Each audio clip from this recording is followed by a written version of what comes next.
when you think of AI, what's the first word that comes to mind? Let's see.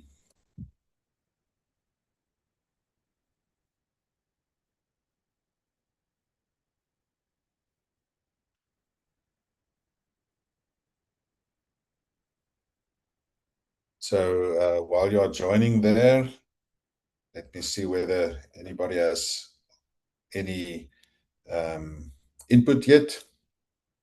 Oh, there you go. Thank you. You have 3 options there, 1 word each.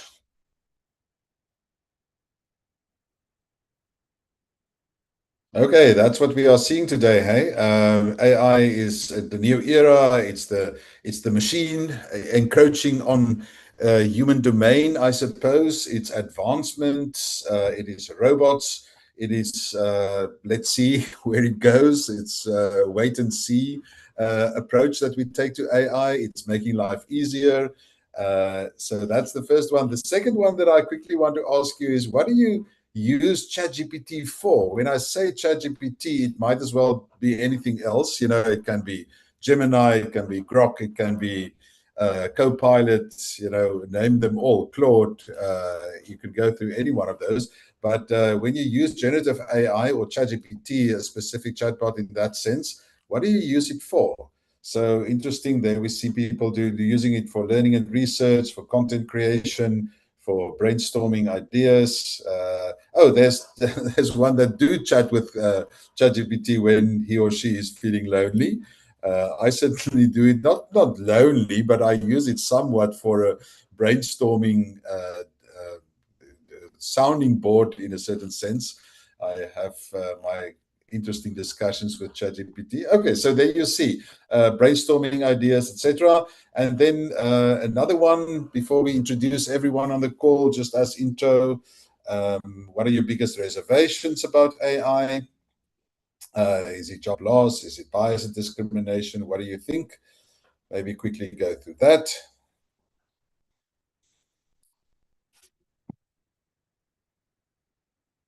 Okay, there we go. The results are in. There's job loss, there's misinformation that we have reservations about. There's security risks, definitely security risks, ethical violations, and like we see, the job loss is something that we are going to address today, certainly as well. So security risk, etc. And the last question, you know, then I think everybody's here and we can start, is what excites you most? We talked about what are the reservations, what are things that we are fearful about, but what excites you most about the use of AI? Productivity, decision making, new discoveries, personalization, etc. You know, what are your options that you opt for there? Okay, enhanced productivity, better decision making, creative content generation. Great. New discoveries as well. Climate solutions, AI for good, eh?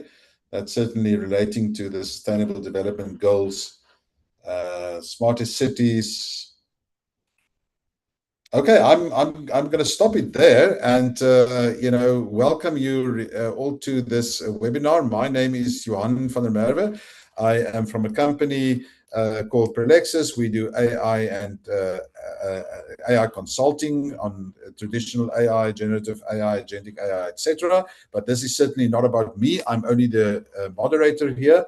The people that I would like to introduce you on the call are actually the ones that are going to give us the insights. I'm just here to ask a few questions and introduce the panelists. But first of all, I need to say to you and thank the Islamic Chamber Training Academy for this opportunity. They certainly hit a nerve here with this topic.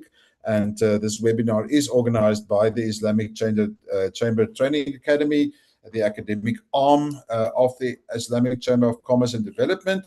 They represent the private sector in 57 member countries, and it is established to enhance human capabilities and to elevate the private sector and its organizations. So we thank you for the opportunity to the ICTA. And we have a very interesting topic today. As you know, AI, well, what is AI, right? AI can be traditional AI, it can be predictive modeling, it can be using your data in an analytic way predictive ways, prescriptive ways to tell you what you can do with your data, to effect certain actions, get actionable insights on your data.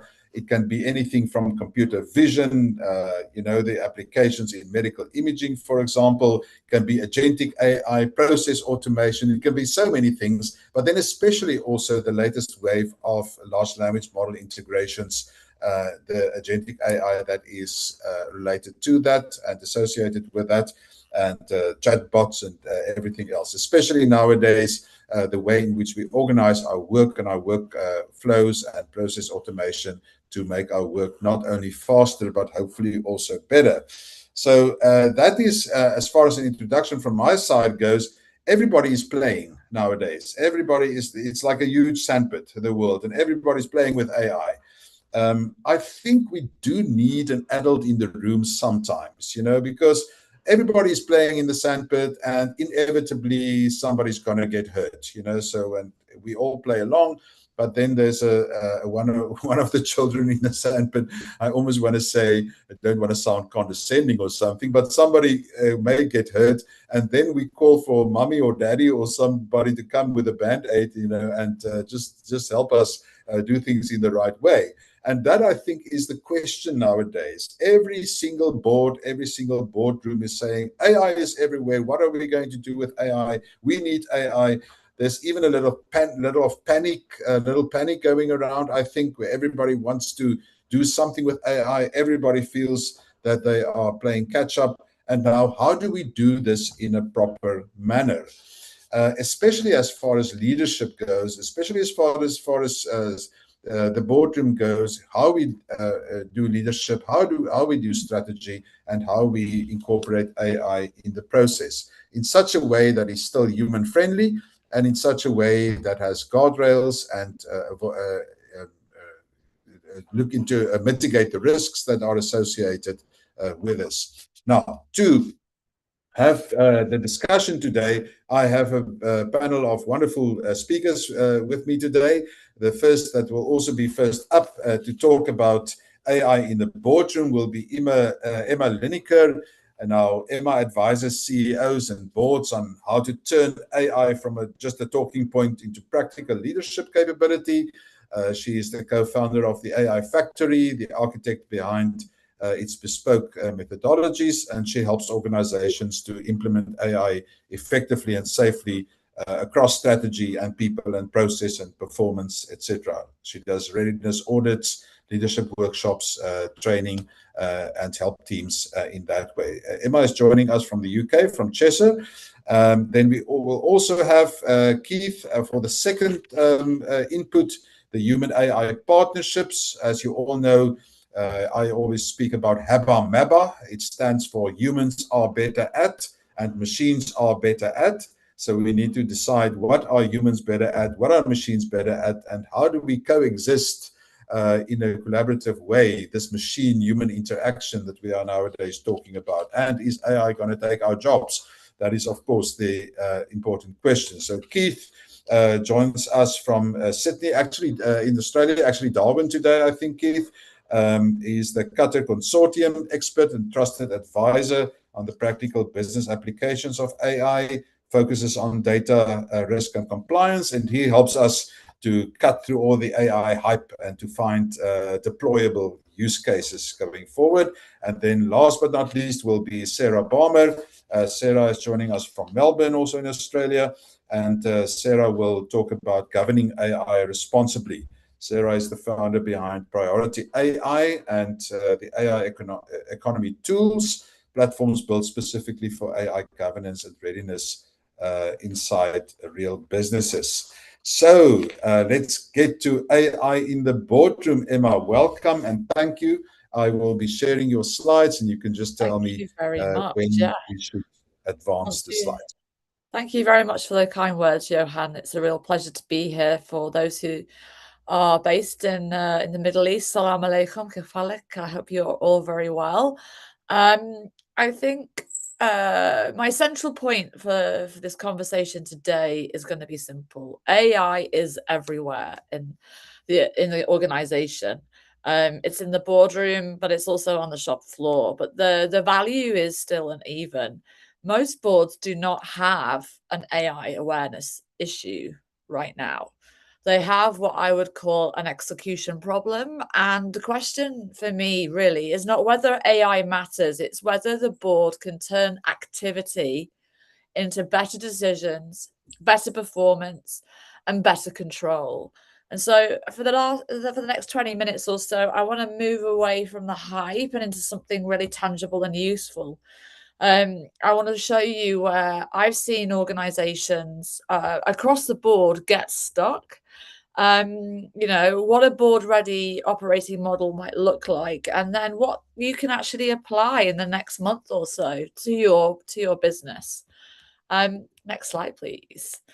The point of today is to keep it very practical. Where AI activity becomes theatre is kind of not helping businesses and organizations and C-suite teams and leadership teams that I'm speaking to. What I see a lot of is pilots, lots of tool conversations and announcements around the platforms or the technologies themselves, but they don't necessarily change the way that business performs. I'm going to show you what a board-ready operating model looks like. It's not a technical model, but rather a management system that you can apply. And thirdly, how do we keep human judgment? Now, my colleagues, Keith and Sarah, will dive into this a bit more detail through, and it's a common thread throughout this conversation with you guys today. But how do you keep that in the right places while still using better systems? Finally, I want to make sure that you have 5 key moves that you and your board can make very soon, hopefully after this conversation. Next slide, please. The issue for boards now really is not whether it matters, as I said before. Most boards and leadership teams are aware that it exists. McKinsey's latest state of AI research says that almost 9 in 10 organizations use AI in at least one business function, but most haven't scaled that properly. So the challenge really for businesses has moved on. It's not really just adoption. It's, can it bring my business value? Do I have proper control and judgment over what is being deployed? And I think that's where boards need to be really careful. And slower sometimes is faster. AI can help leadership see patterns faster within the business, challenge assumptions, and improve the quality of decisions. But it can also create a false sense of confidence if the outputs are accepted without enough challenge or review. So I think Sarah's conversation about governance is going to be really useful today. Deloitte also found, while speaking to boards, that a third of respondents were just not satisfied with how much time boards spend discussing the topic. I think that the board conversation still has quite a lot of catching up to do, the pace of organizational adoption. At an individual employee level, people are using this, and personally, out of home in their in their day-to-day lives, but also at work, and is that being properly governed and controlled? So we want to ask ourselves, I think, is AI improving the quality of our decisions in our business, or are we just adding automation to existing assumptions? And that distinction and that question is something that really matters. A strategic board treats AI as an input into judgment, whereas a performative board treats AI, from my experience, as evidence that it is modernizing. It's more theatre than it is actual delivery and commercial impact. So for me, the job of any board or senior leadership team is not to become too bogged down in the tech, in the technical detail. It's to stay accountable for what they're really good at and what we want them to deliver, which is decision quality, risk assessment, proper controls, and the conditions under which AI is allowed to influence the business. AI should make the board and indeed the organization sharper and not more passive.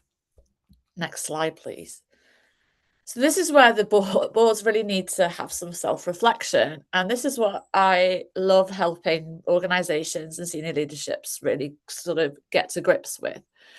We want to make sure that we avoid focusing on the specific tools, those features, what it can deliver. Because if you concentrate on updates, vendor views, and reassurance that the organization is doing something, then you're not really leveraging the power of this new technology to its fullest. A strategic board really treats AI as something that should be improving the speed to market, your margins, your productivity, your customer experience, and risk management. If it only appears as a technology topic, it's probably performing adoption rather than governing true transformation. And I think that my learned speakers will get into that aspect in a bit more detail. So for me, the first concrete move for any board is to really look at the risk agenda around a small number of business critical use cases with clear controls and clear KPIs. Next slide, please. But here is the core tension. We know that AI adoption is mainstream. We know that, you know, we should be doing something with AI.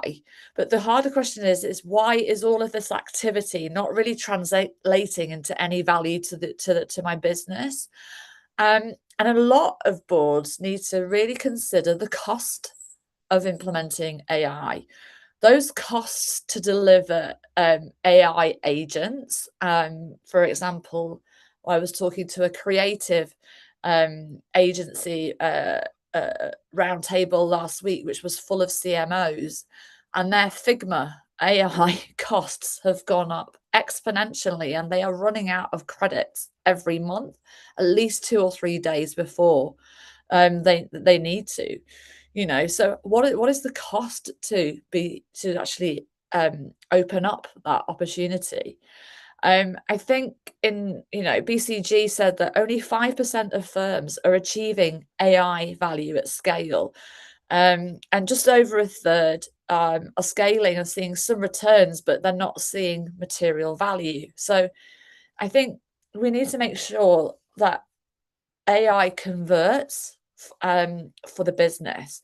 We need to make sure that the boards help the organization turn localized activity on an individual basis, pilots in individual siloed parts of the business, so sales, marketing, for example, customer service, and productivity gains into repeatable business value. We need to ask, how do you do that without creating unmanaged risks, duplicated effort, or expensive cost? And that means that you really need to have an operating model, not just a bigger tool budget. So the strategic problem at the moment, I feel, and I would love to hear people's thoughts on this, is it AI conversion, and is it measurable, repeatable business performance? These are the 5 failure patterns that boards should look out for early. Pilots everywhere, but workflows unchanged. I would love to hear from the audience if they have that situation in their organization. That is the classic sign of activity without transformation.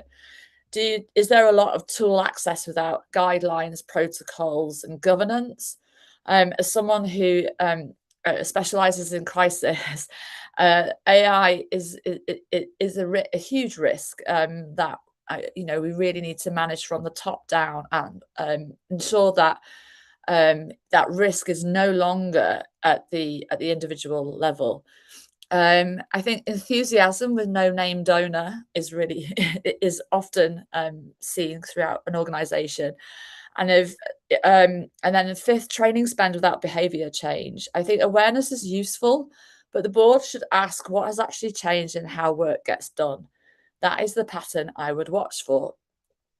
AI failure really looks like failure at the start. It looks like energy, pilots, workshops, busy teams, and lots of noise. But the problem is none of it converts into better decisions, stronger margins, lower risk, or better customer outcomes. So the board's job, from my perspective, is not to ask how many AI projects do we have, it's to ask which workflows have changed, who owns the outcome, what risk controls are in place, and what metrics prove this is creating value. That, for me, is how you stop AI activity becoming AI theatre. And by operating model, next slide, please, I mean the practical system that defines who decides, who approves, how workflows and how performance is reviewed. The board should set risk appetite, capital allocation, and oversight expectations. The executive team should decide priorities, name owners, and set standards. Teams should really use AI inside defined workflows with human review at the points that matter. And cadence is really important. And I think boards should meet and assess monthly risk, because exceptions and incidents do need rhythm, and a quarterly value review, because investment will change, and we're seeing that already in market. Metrics for me should cover adoption, speed, quality, and control. If you only measure adoption, you miss whether AI is making the business better or just busier. Excuse me, I just have to blow my nose. Next slide, please. Boards do not need to approve every use case one by one, but they do need a decision frame. And I think they need to invest where work is frequent, repeatable, data rich, and commercially important. Pause where they don't have that information and the owner isn't clear, or the downside of error is high. I would measure value, quality, control, and adoption together. That is the discipline that I've seen work extraordinarily well in organizations, from large enterprises of over 100 million revenue to smaller, medium-sized businesses with only a small team of 50 people. We're seeing the management consultants all point to the same lesson. The highest performing organizations are not spreading effort thinly. They are making fewer, better AI bets where the economic logic and control logic both work. This is where boards, for me, can add true value, not by chasing every use case, but by forcing the organization to prioritize. That old adage, less is more, is really true from what I am seeing in market. And again, I would love to hear what people think about that and if they've experienced that. Next slide, please, Johan. If I were leaving you with one practical board tool, it would be this checklist. What problem are we solving? Who owns it? What data does it depend on? What controls are in place? Where is human review mandatory? Then go further. How are outputs evaluated? What KPIs prove value? Do the teams have the skills? And are disclosures covered? When do we stop? That's a really important question to ask. A responsible AI plan should know what success looks like and what should make the organization pause. Boards do not know every model detail. They do need to ask better management questions. So let's make this real. If you go to the next slide, I would ask you all to imagine a commercial, marketing, or client service team where you think AI use starts informally. Some people use it well, some avoid it. Let's face it, there are lots of ostriches with AI at the moment in most organizations. Some produce good work, others create rework and risk. The answer is not to ban it, and it's not to let everyone invent their own way of working. The shift has to be to standardize where AI helps, where humans lead, and where review is compulsory. That means approved tools, shared prompt patterns, source rules, quality assurance gates, and weekly evaluation of output quality. That real gain is not just faster drafts, it's more consistent quality at scale. The second pattern, next slide please, is different. Leadership can feel AI activity growing, but the board does not have enough visibility over risk. The fix for me is a simple control architecture. Low risk internal productivity can move faster that way. You can add incident logs, disclosure checks, stop rules, and a board dashboard. That's not bureaucracy. It gives teams clear routes and gives the board fewer surprises, which is key. Good governance is not the brake on scaling. It's what makes responsible scale possible. Next slide, please. So I get asked this question a lot. What should the board do first? I would keep it simple, back to the less is more. Pick 3 workflows that matter, not 23. Name 1 accountable executive, not a committee, not a vague sponsor, 1 accountable owner. Set red, amber, and green rules. Where can teams move fast? Where do they need review? Where is AI currently prohibited? Define 5 metrics and 1 stop rule. That is enough to move from discussion into disciplined action. Next slide, please. I thought a definition slide might be helpful, and I know that Johan, you started the conversation earlier at the beginning of this conversation. Mixed fluency is normal in boardrooms, and a lot of C-suite execs that I meet, some of them are, they don't want to admit that they might not necessarily know the nuances of this new language that we're all trying to learn. It's really important that you have an internal definition glossary that everybody knows, and when they say AI, what do they mean? It's really important that you have the same language. Operating model for me means how decisions work and how reviews actually run.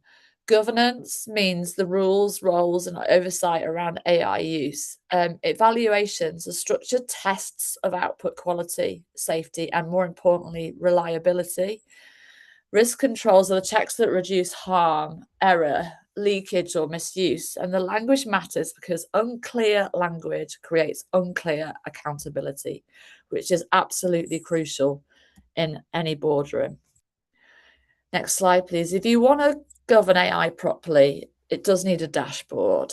I would include active use cases, adoption by function, cycle time, impact, quality, and rework trends, exceptions, and incidents. This stops AI reporting becoming too technical, which puts board members off, or too anecdotal, so not factual. The dashboard should help the board answer 1 question: are we creating value with control? That is the key. Next slide, please. This is where governance becomes practical, because not every use case needs the same level of control, of course. Low risk internal productivity can sit in a fast lane with approved tools, standard prompts, and human review where needed. However, customer facing outputs, regulated decisions, pricing, hiring, legal use, or sensitive data should sit in a much slower lane. That distinction really matters. It allows the business to move fast where the risk is lower and more carefully, with caution, where the consequences are higher. Next slide, please. One of the most useful things a board can do is stop funding the wrong things. Stop funding demos with no workflow owner. Stop funding licenses with no use case discipline. Stop buying training that does not change the way work is done. Stop accepting metrics that count prompts, not outcome. And stop high-risk uses that do not have review, evaluation, or clear controls. This is not anti-innovation. It's how you protect attention and capital, more importantly. Let me close on this main point. I believe strongly that AI is an incredible innovation. I love technology and the way that it can bring access and democracy of knowledge to millions at scale, having been and worked at Google. And I think that the revolution and innovations that this will deliver us professionally and personally is incredible. The boards that will win with AI will not be the ones buying the most tools or running the most pilots. They'll be the ones making better informed decisions with evidence under better governance. AI does not outperform through access alone. It outperforms through operating discipline. The board mandate should be, don't do more AI. It is to pick the workflows that matter to your business, to find the person and individual that should own that, but keep human judgment at the right control points and review what that value and risk is in the same conversation. For me, that's how AI will move from a theatre to performing very well, delivering commercial impact for your business. I thank you all very much for listening. I hope that was useful. I don't know whether you want to take questions now or whether we want to move on to our next speaker, Keith. I would suggest we move on and get all the speakers, but can you, for the audience, if you have any questions, please pose it in the chat so that we can also pick that up. I certainly have a few questions also, Emma, but we can take that later. So let's just set the table with all the inputs. But thank you, Emma. You certainly moved us beyond the theater, beyond the pilots everywhere kind of thing, and focused on the real ROI and gave us practical direction of how our boards can move forward. So thank you for that. I think, Keith, over to you on the human AI partnership. When I think about the human AI partnership, I always think of Richard Baldwin, the journalist. They asked Richard Baldwin whether he thinks that AI is going to take his job. And he said, no, I'm not afraid that AI will take my job, but I am afraid that somebody that can work with AI will take my job. You know, though that's a bit of a different angle that goes to the human AI partnership and the human machine interaction and collaboration. And so please, Keith, are our jobs in danger? The answer is perhaps. It depends what we decide to do and what do the future leaders in this room decide that they want.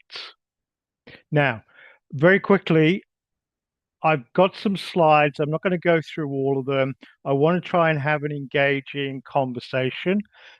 Marion, can you please share the slides? I put them in the chat, and also there's a question and answer function, and I've been typing replies to a couple of the questions. Fellow panelists, please feel free to add, and please keep adding your questions, and we'll get to them as we go. Now, let me just skip over a couple of slides. Now, I would like you to walk away from this session not feeling doom, gloom, and despondency. Yes, there's going to be some role changes. Yes, some of the roles are going to disappear. But please don't fall for the media hype. Human beings are going to be more important with AI, not less. And the classic example, AI went off and deleted a production database and a backup database. What's the first thing that happened? 50 human beings had to get involved to fix the problem. Yep. So please move past the hype. It's about growth. It's about revenue. It's about new products and services. It's about new opportunities. Now, I want to be selfish for 30 seconds. This audience can bring a mass to AI around managing languages, verbal, written, and visual. Many of us have seen the little scary YouTube videos where people say, I'm speaking in English, and they speak Spanish and the AI model falls over. It's a huge gap in the market. Religious and societal aspects. I did a piece of work for the Sarawak government on data and AI governance. One of their biggest concerns was protecting their indigenous culture because it's a real important source of tourism revenue. Sarawak is standing up its own AI models to make sure that it encompasses the traditional culture. Australia's heading down the path, but if you look at a Western model compared to a European model, compared to a North African model, huge market opportunities. Let me skip on a couple of slides. So please walk away, not totally rose-colored glasses, but walk away that the doom, gloom, and despondency is not going to happen. Emma's already mentioned that the dividend returns are not being seen, and it's because of the human factor. Let me skip that slide. Now, very quickly, there is a race going on in the AI market. There's the one-size-fits-all view of the world, whereby you have massive models, massive complexity, no controls, limited testing, and she'll be all right, mate. It's all going to happen. That is loss-making. The returns are not being realized. They may end up being right, and the market will tell. But the reality at the moment is this: specialist models targeted to specific business needs using targeted data sets and integrated AI types are profitable, making money, and delivering business returns. And you say, Keith, this is rubbish, and I'm going to tell you the different story. The AI you use to grow lettuces is different to the AI you need to control a fighter jet, is different to the AI you need to manage financial crime. Reality. You need different AI types integrated together. Generative AI, robotics, IVR, integrated together to deliver. How do we know this? China and Japan are doing it and making money. India announced a 5 pillars policy for AI, and its focus was on embedding AI in devices, applications, and chips. India is about to surpass Apple and China with AI embedded in chips. And I can keep going on and on and on, but I want you to walk away with there is a lot of opportunities, there's a lot of gaps in the market, a lot of new roles that are going to come down the pipeline. Let me skip the world map. Let me talk about 2 quick industry examples. Sarah, you will know this one, but we have to anonymize the client. There was a bank that wanted to review all of its sales commissions paid on financial products. The project totally failed after about 6 weeks. 2 reasons. One, getting the data organized and having the data supplied and managed. The biggest one was, I fear for my job. I fear for my pay. I fear for my bonuses. What's my incentive to do this? So pressure went on. People didn't go to meetings. People didn't respond to things. People didn't share data, you name it. And the whole project had to be canceled. That's because the management had shortcomings, which is some of the stuff that Emma talked about. I'm going to talk about a positive one, where I was involved with a travel insurance company, and they were faced with how do they audit AI in a rapidly changing environment? And the answer is you don't. You audit a business outcome. You have to know where AI is used, just as you know where payroll is used in a solution. You then push back through the audit to say the AI has a problem. Go fix it. So this is a simple thing that we can do right now, is not worry about AI, worry about the business outcomes, the proven, pragmatic, practical deliveries, and it'll cascade through. Now, I want to talk about the human factor. The human factor is going to be more important than ever before, not less. Right. Yes, we need to integrate AI into business. How do we do this? You change the environment. You instill the behaviors and you realize the outcomes. This is change management 101. Emma, you were talking about exactly the same thing. And the classic is COVID. COVID changed our environment. To survive it, we had to change our behaviors. Yes, we had a vaccine, but we had to change our behaviors, and we instill the behaviors and manage to an emergent outcome. So we know this. It's humans that are going to do this. AI is not going to implement itself. Well, not yet. Give it some time, maybe, but that's it. Right. Yes, we know that roles are going to change. We know we need people skills. We need vendor management skills. We need risk management skills. Anybody in this room who is at a university doing a degree, at a college doing a course, and you're not being taught these skills, ask for your money back or go learn it on your mobile phone offline yourself. Again, the slides are there for you to reference. Now, I'm doing good work. Change is coming. Tell us what we can do. Tell us how we can get help and support. If we skill up the population, they will figure out what they need to do. How do we know this? Singapore. The Prime Minister in Singapore, and with a bit of help, goes on YouTube and builds himself an app with Grok and vibe coding and the rest of it. Stop telling me what I have to do. Give me the skills and I'll go figure it out. So I work with a bunch of startups who are figuring out new ways to do AI in unprecedented ways. China leads in skilling its populace.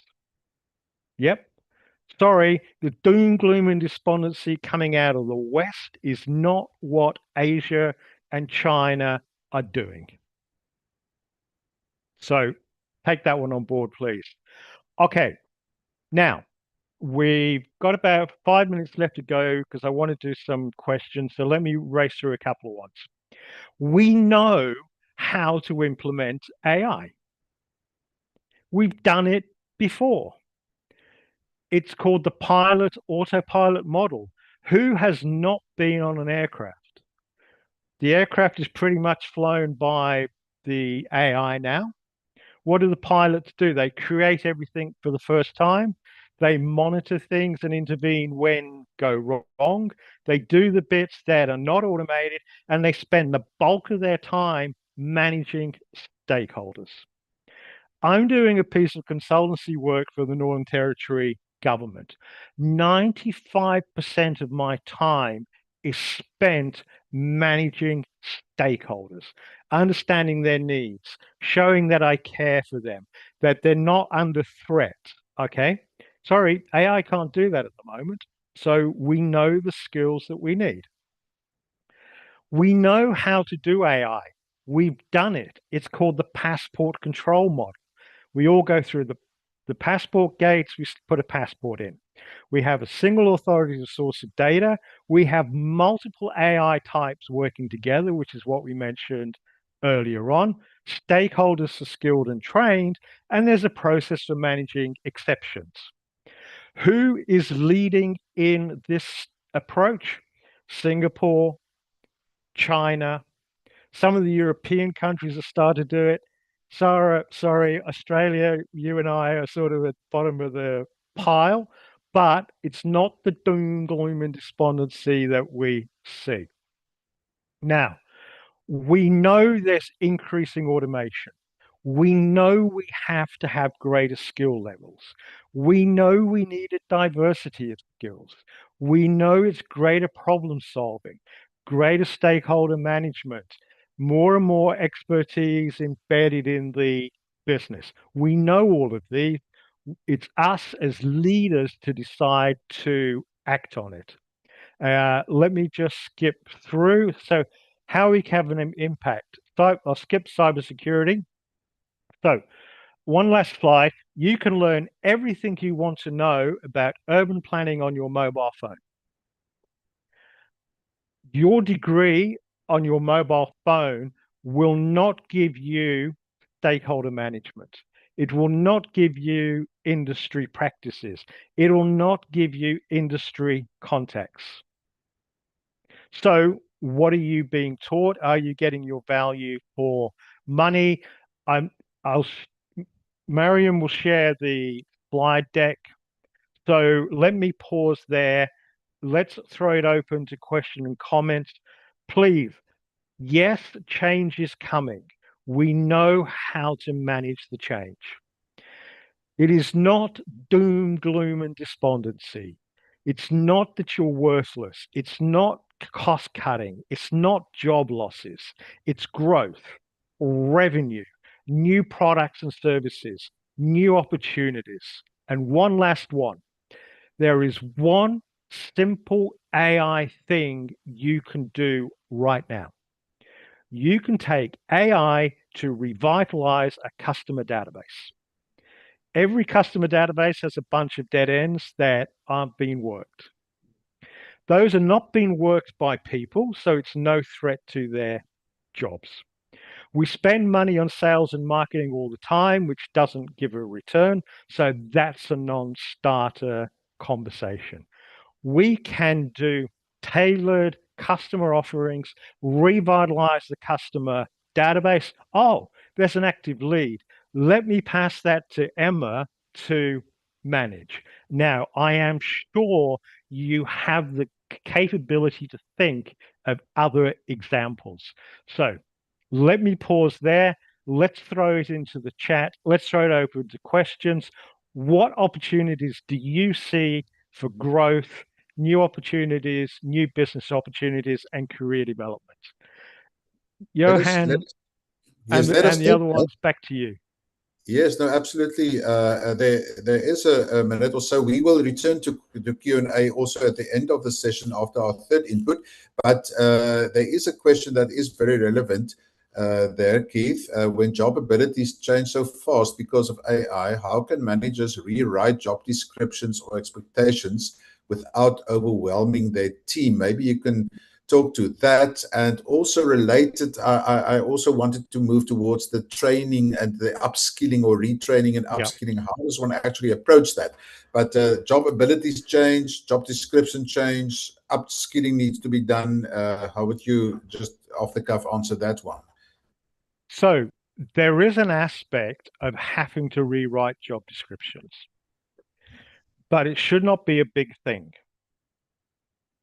Because if you don't trust your people to deliver, if you haven't given them the skills and expertise that they need, what are you doing? Yep. So yes, there's a need for some of it. Absolutely. But let's not get lost in the admin. Let's not get trapped in the bureaucracy. Johan, if I give you the skills you need to innovate, give you an environment and a regime where you feel confident to innovate, you have pride, you have ownership, you go the extra mile. Where we see the petty micromanagers, that's when people shut down. Those leaders that inspire, those leaders that trust, those leaders that motivate, those people that value their people, they do not have a problem and they can fix any position descriptions incredibly quickly. Now, Johan, your question is, how do you skill up those managers? We'll take that conversation offline and do it. But those coming through, we know the professional skills are needed. And Ema, when you talk to boards, this is what you're banging the table about on a regular basis. Your framework is stop box ticking. Yes. Give people the skills and expertise and let them do their job. Skills, expertise, confidence, and guidelines. That's what teams and employees need, I think. Beautiful. Absolutely. Okay, but we will return to this. There was a particular question that I think was also very uh, interesting. The question was, what is one basic AI skill that every regular employee should start learning today? I thought that was a very good question. Emma already gave a first response there, but I want to return to that question right at the end from all three speakers. But I think at this stage, Sarah, maybe you can bring us into the whole thing of what are the guardrails? How do we do this responsibly? And I think you will also do it in a way that I almost want to say make us excited about governance. It's not always that people get excited about things like governance, because governance sounds like compliance. It sounds like you're always raining on my parade. It's always we want to do cool stuff, and now this ethics thing come along, and this responsibility and compliance and so on, and how we can't do what we want to do. I suspect that you will take us in a different direction where it's all about doing things responsibly so that we can do more, not less, right? Correct. Yes, absolutely. It's all about doing more with the same. I think that's the important thing as well. So I have my slides. I'm hoping that these come through. Would you like me to now try and share my screen? Let's have a go. Let's share. Can you see my screen yet? Not yet. No. Hang on, just give me 1 second. I don't know if you can also see my speaker notes. So if you can, let's you can see my speaker notes, or no, you can't? At the moment, we still cannot see Can't anything. see the screen, sadly. Can you see it now? Not yet. Ooh. So Suspense. That's the idea here. Always the way technology, hey? All right, we'll try again. All right. Can you see this? nothing's happening at this stage. It's in Australia, it's late, so it's just There you having go. a There you can go. Now my you whole can. slides. Okay, well, let me know if you can see my notes as well, because that would not be ideal, but let's go. Play from the start. Got Perfect. it? Absolutely. Perfect. You can go. Fabulous. Well, first of all, thank you, everyone. I know I'm the lucky last, but I also wanted to keep this quite light because, as Johan said, to say governance is always quite terrifying. And it's always something that I think people kind of immediately switch off when they hear because it sounds so horrifically boring. But my whole focus today is really to take you through where I believe the big risks are for AI, and in that, how you should govern your way through it. Because there are risks and there are limitations, but there's also a lot of optimism that I believe helps us be motivated to try and get through this in a responsible fashion. So I'll just fly through the slides and then let's see where we land. So in terms of the big four risks, I believe hallucinations is a very obvious one, but one I would like to remind us all of today. Bias, another one that is certainly something I feel like is a big issue and a risk that we need to keep in mind when we are navigating through this change. Privacy and security, it goes without saying, it should be absolutely paramount to the way that you approach AI in your roles, in your businesses, in your leadership styles. And then finally, resources, and perhaps not resources as you might think. So without further ado, I'll just kick off.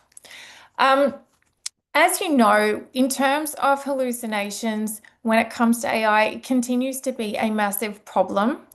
And the reason why I'm calling out hallucinations first is because I believe it has a really massive impact on the way that we should think about AI in our business, the way our staff are using AI, the way that we are using AI to govern our decision making.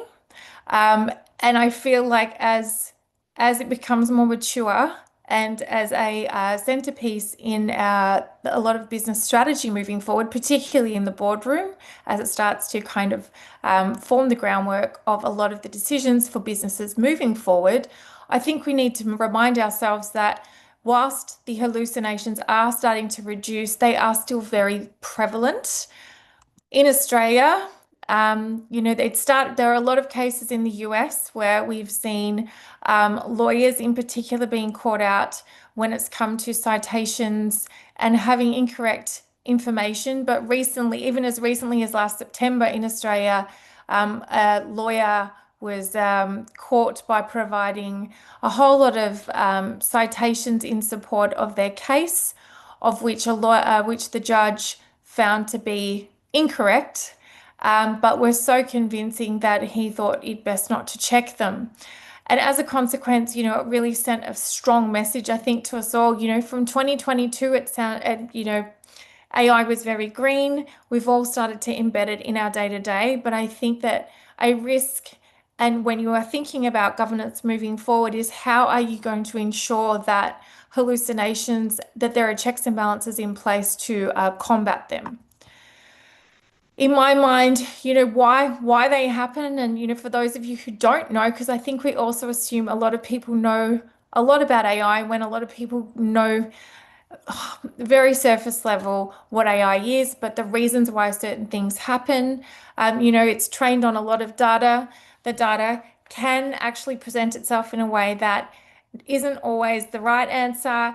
The data is incomplete, it is wrong, it is badly written. And so consequently, I feel like in the way that we provide or create governance or guardrails, hallucinations certainly need to be part of the training that you are giving to your staff. Emma and Keith both touched on it. Training and the lack thereof is a huge risk, particularly when it comes to governance.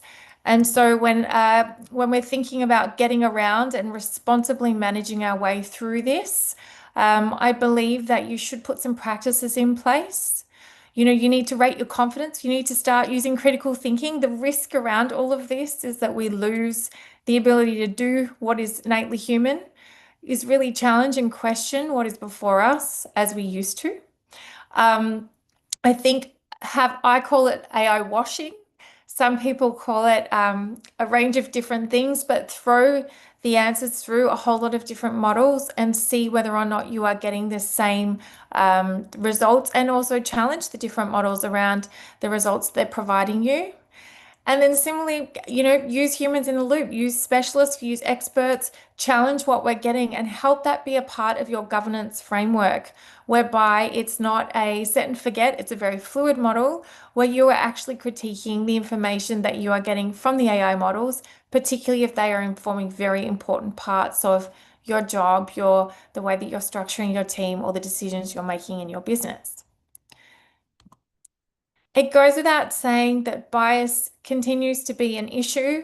If you can imagine that the model is trained on the internet at large, and that there is a lot of interesting stuff out there, and the sources upon which everything is drawn from can be very, very dangerous in terms of the way that they're presenting themselves. I found this website, which I'll happily share with everyone, from 2023, and it just made me realize we have come a long way, but I still feel like we have a very long way to go. Not sure if you can see that image, but essentially the first one really shows that where in terms of gender, what roles certain genders are most prevalent in, and it was basing it on data from the internet. And obviously a number of these professions were skewed towards more men being in the role than women, and then the other way around for other certain professions that where bias was certainly very much integrated into the model. And similarly, it was asked to produce the look, or I guess the best representation of a human who would be doing this particular role, and the lower paying roles were found to be very much ethnic and also female driven, and then a lot of the higher paid roles were white men effectively. And so what that reminded me of, and it's not necessarily in all cases, but it certainly reminded me to really, particularly when it comes to governance, that there is a lot of bias out there, and there is a lot of bias in the information on the internet. So again, as you are looking to put AI into your business, whether it's candidate selection, whether it's looking at CVs, whether it's the way in which you make decisions around the information you're provided. I think keeping in mind that hallucinations are very, very prevalent still, and there is a lot of bias in the information that these models have been trained on. So I would suggest that that's kept in mind as a big risk. The other two also touched on this, but 78% of AI users are bringing their own tools to work without company approval. And a recent Microsoft study indicated that 35% of people were putting, and these are the ones that answered truthfully, were putting sensitive information into the models. And we know that there is a real disparity between those that actually have policies and those that don't in terms of companies, and bringing your own AI to work is very commonplace. And so from a governance standpoint, I feel like there is a real need to not over-engineer the policies that we are putting into the businesses. They need to be balanced and fluid, but from a guardrails place, I feel like there is an almost immediate fix. If we acknowledge that, in terms of the models, to have appropriate subscription levels, to make sure your staff are trained on how they work and what is and isn't appropriate to be putting into the models. And this, also applies with yourself. If you are, if you are an employee in a team, have a think about what you are using the models for, knowing that it is used to actually train on your data and where that information might actually end up, particularly if you are not covered. So from a governance standpoint, there are a number of different methods out there in terms of, first and foremost, I think the biggest win is ensuring that you are using an appropriate subscription level, you are understanding what is right and not right, and you are educating your team around what can and can't go into the data, into the models in terms of data. So I think it's a good, in terms of guardrails, risk and governance ongoing, it's really important to have these practices and these methodologies in place so as to protect your own IP and the IP of the organizations that you work in. As for resources, I've looked at resources in a more broader sense, and it was touched on, I think Emma was touching on it earlier, and Keith also mentioned it.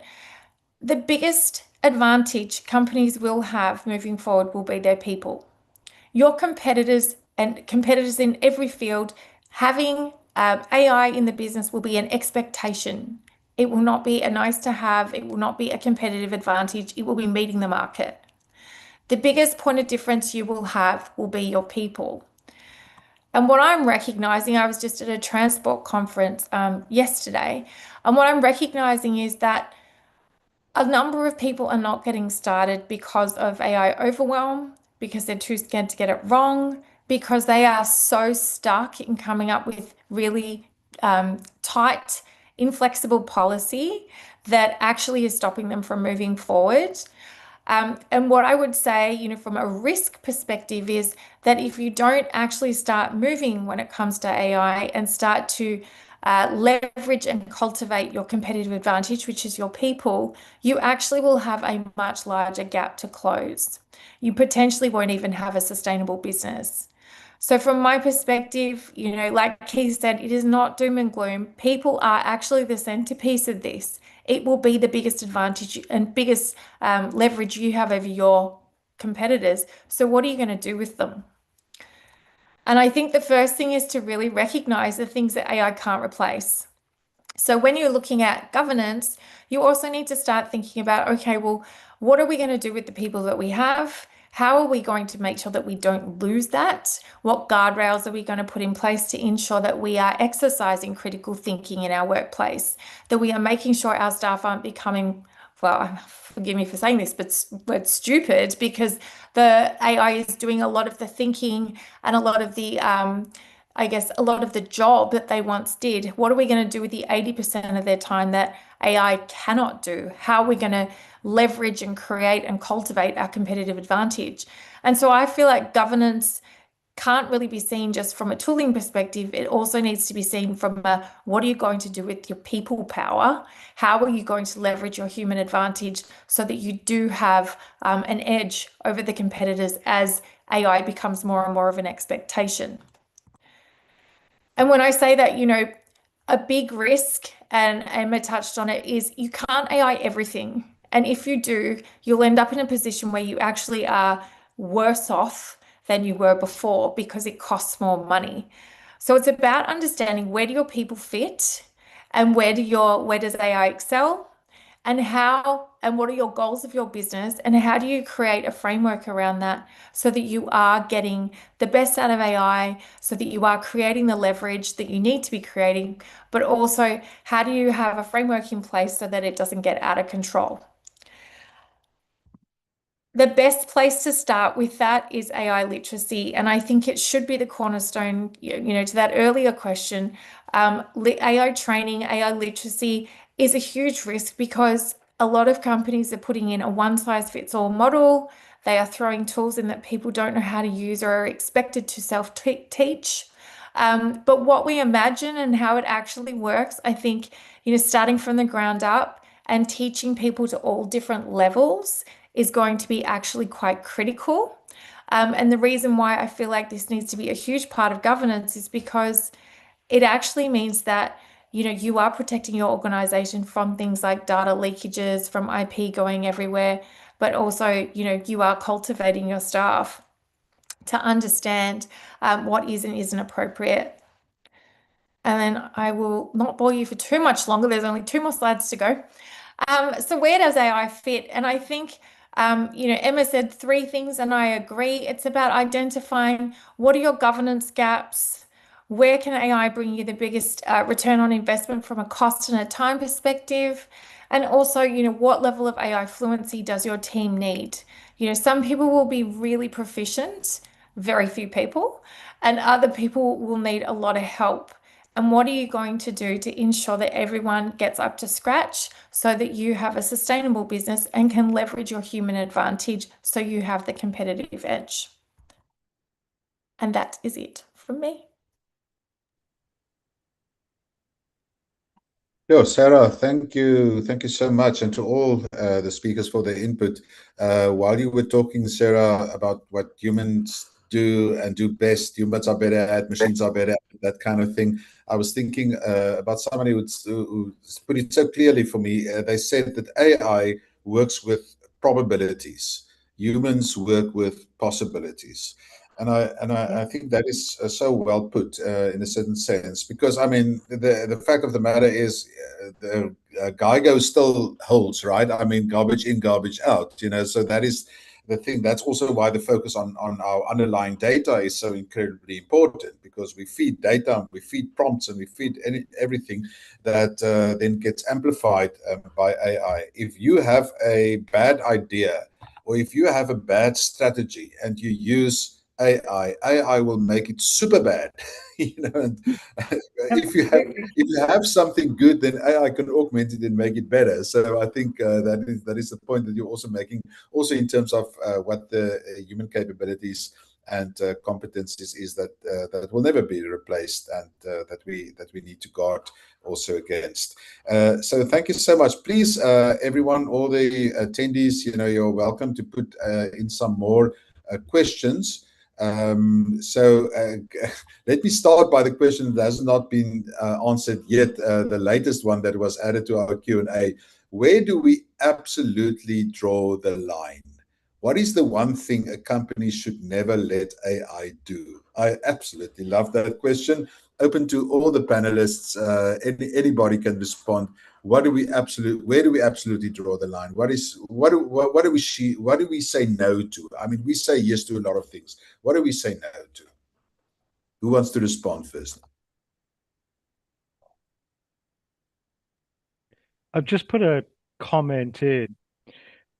I appreciate the intent of the question, but to me, are we asking the right question? The biggest issue is ownership. From ownership of issues by a board to ownership of customers. if we surrender ownership, whatever it looks like, whatever the business function, whatever it is, that's when the problems hit. It's not that they start, it's that they hit. And let me pause there and throw it open to the rest of the panel, please.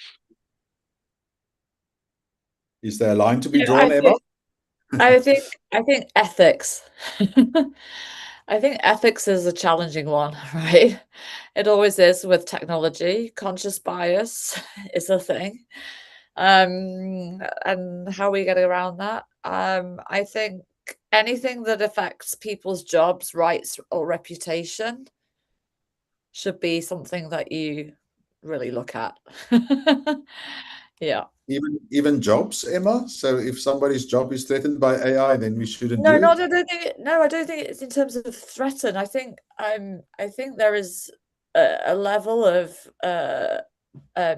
AI usage right now in the HR department that is kind of outsourcing decision making to AI that I don't think is particularly useful to the current job market. I feel like candidates that would have got through in a more in a different fashion are being missed because of that conscious bias that is being programmed by the platforms there.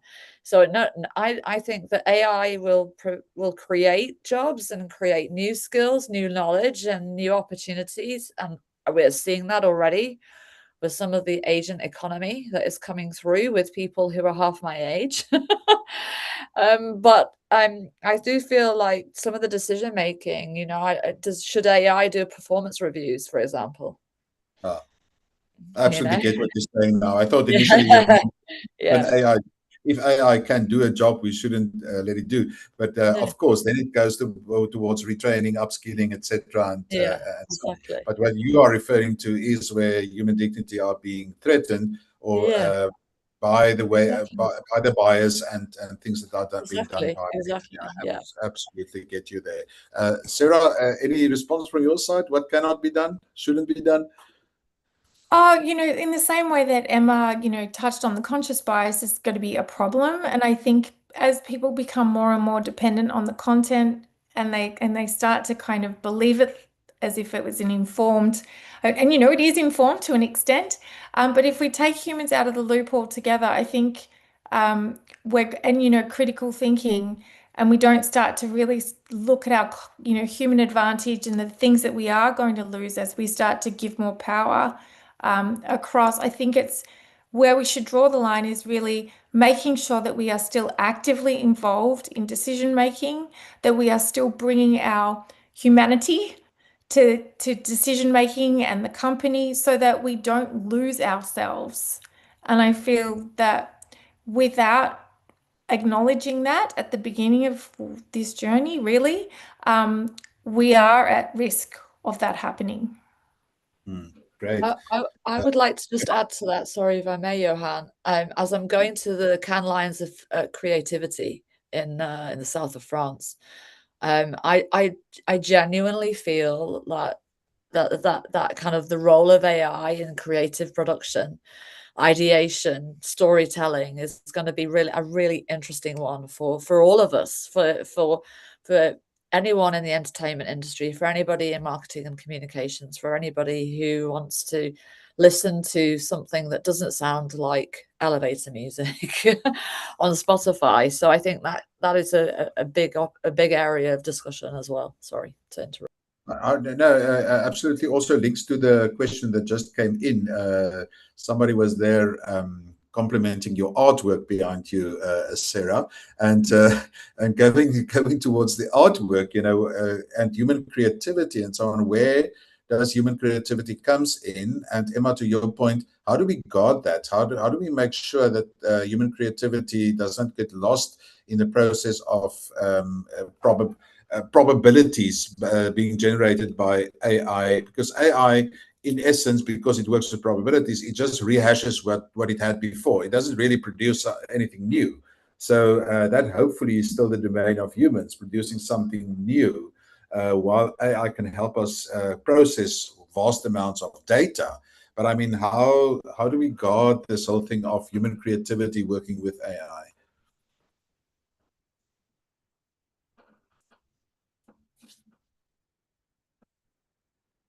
Okay, I was hoping Emma would give us that answer. So how do we guard it?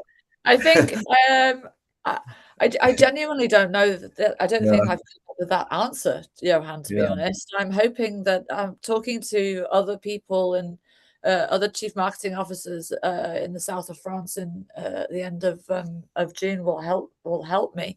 I think we have to just really understand that that is something that separates us as human beings, is that creative thought. That storytelling has been something that has kept us humans connected throughout history, and it's what drives our emotional triggers and creates behavior and community. So for me, creativity is really the secret sauce.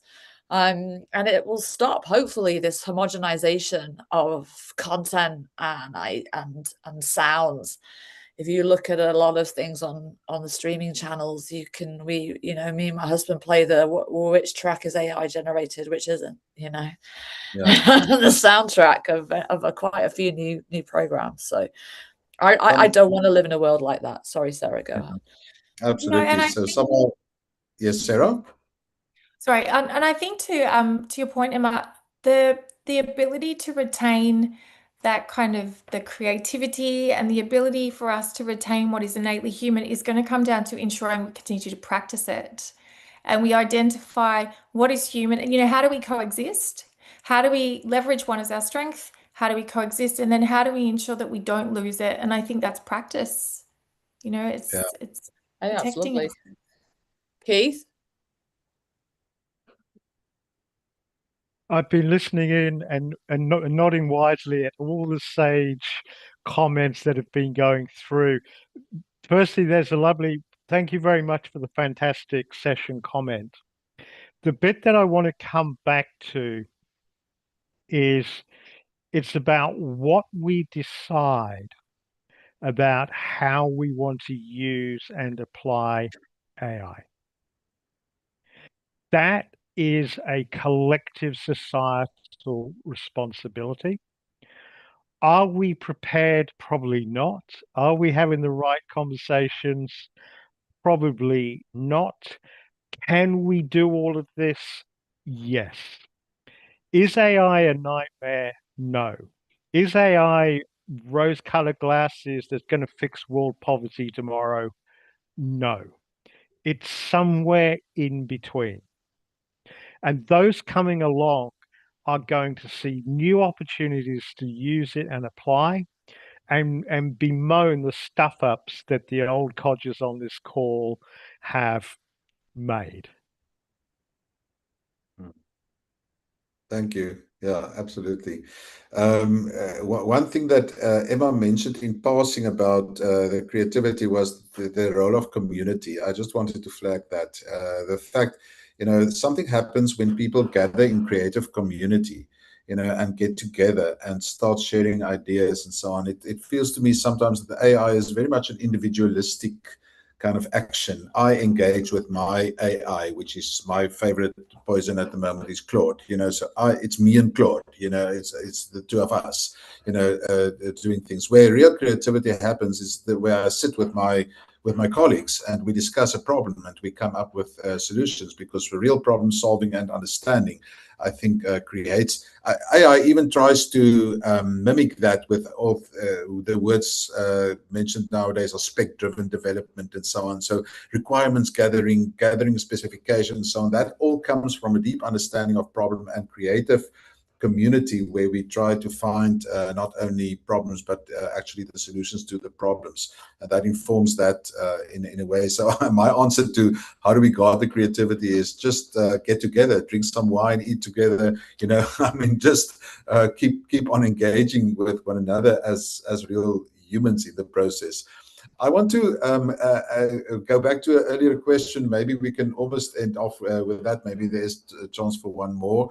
But the question on the basic AI skills that every employee should learn. Now, after our our conversation now, I am interested from the answers of the panelists. I think, Emma, you can actually repeat what you have answered there in the Q&A if you can still remember. But what are the basic AI skills that every employee should learn so that we are on the right track with governance, with creativity, with human AI augmentation and so on? But what is the skill that we need to teach everyone and that everybody should learn? And then, of course, how do we do that? Can you still remember? Because you had a good answer there, Emma. Yeah, I mean, I think from a board perspective, I think just people get too fixated on the technology. I think it becomes a platform conversation, right? You know, what should we implement? How much is it going to cost us? I don't know how many people on this call actually use Copilot, but a lot of boards are struggling and wrestling with the fact that that's already embedded within the organization, and it's possibly not the right tool, and it's not certainly not the right tool that's being used at an employee level. If you're talking about technology in pilots, then I believe that that's the wrong end of the stick, frankly. And you should be focused on what are the key areas we need to make more efficient. Where can we get that marginal gain? Where is the risk the least, essentially, and then run those pilots. Yeah, absolutely. In your answer, you also focused on the whole thing of prompting, you know, actually, and could do good prompting, if I remember correctly. Also, this whole thing of what you feed the AI, you know, that to me is Right. basic skill, you know, that people actually need to learn. Keith and Sarah, what should people have as the bare basics in terms of their skills with AI? Keith, you can go first. I was going to let Sarah go first. Ladies go first, please. Thanks.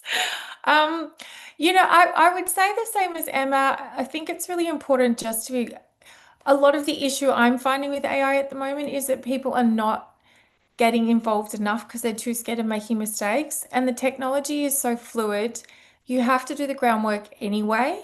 So what you learn today might not necessarily be what you end up using, but you still need to embrace the basics and really get your head around how, and start to see some quick wins so that you build that excitement around learning. I mean, we've all had to relearn, right? And I think the mindset and learning how to have an open mind when you're going into this, and that you can't delegate this to someone else, you have to learn it. So that would be the thing I would suggest. Have a really open mind and just get involved. Let me add to that one. If you start an IT degree today, by the time you graduate, the technology is almost redundant. Not quite, but rapidly heading that way. The core principles and practices seldom change. The focus on the professional skills. I'm yet to see a month come out when a consulting report comes out and says there's a shortage of professional skills. It's the one thing you must have for your career. So to me, it's easy to sit here and say these things, but the focus is not the technology. The focus is the core approaches, practices, and those sorts of things, and the professional skills, because you will need those in anything. If there's one skill I have, I wish it's the ability to sell. Yeah, if somebody asks me the one skill I have, it's the ability to sell. Because if I can convince you to buy something, I can convince you to do things. So, Emma, just as we throw back to you, yes, the technology is important, but I don't see it as the one thing you need to do. It's No, I said it's it's how not. to I said use that you it, need to focus how on to that. apply Yeah. it, and the professional skills. Yeah. Please, Emma, sorry. Sorry, I said it's the one thing that you shouldn't focus on is the technology, is the platforms. It's definitely not that. Can you hear me? Sorry, my voice is starting to crack now.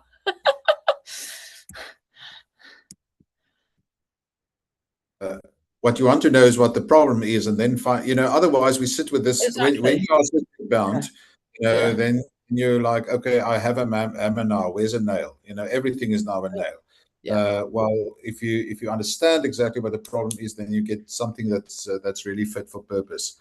My last question to all three panelists, if you can answer that, is how do you use AI to do your job better nowadays? And if you want to tell us what you use as well. I don't mind going first if that's all right, because I'm starting to, my voice is starting to go. And I apologize to everyone that's still with us. I really like Note Taker or Notebook, right? Because I find it quite helpful.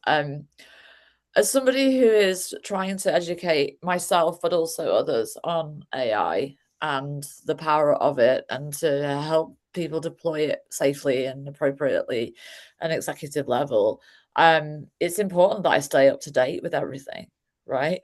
So I really like it because, when I'm on the go, especially, and I'm sitting on a train, commuting in and out of wherever, or I'm able to capture what's happening and then be able to reference it. That's one of the tools I don't think gets enough love. I think it's important to understand how to, for me in my role, and probably Sarah will say the same, that to understand how to use most of them at the moment, the ChatGPTs, Perplexities, and Claudes and Copilots, purely because that's what we do for a living. But yeah, I strongly recommend that one. Check it out. Thank you. Sarah, maybe how do you use AI to make to do your work better? Well, do you know what? I found AI for me has enabled me to do things I would never have otherwise been able to do in my job. And I found that has been just the most, what was impossible is now possible. And I think that is so exciting. So for me, Claude at the moment has been able to deliver a lot of that in its ability to code, design, write, create effectively agents, and design. So having the ability to do some of the things I was never able to do and see them come to life is, for me, in my job, wonderful. Keith? Sorry, I was going through the comments about Copilot. I really can't add much more to the wisdom of answers that have been provided, so I'll keep quiet. Okay, but you do use AI though. So okay, so the question was just how do you use AI nowadays to make your work do better. So in conclusion, thank you to all the speakers and the panelists, and also for all the attendees. Our time is up, but what I gained from this conversation is really, it's not the fear mongering that we sometimes hear. What I heard in this conversation is AI for good, AI to make us not only faster, but in fact better if we do the input better.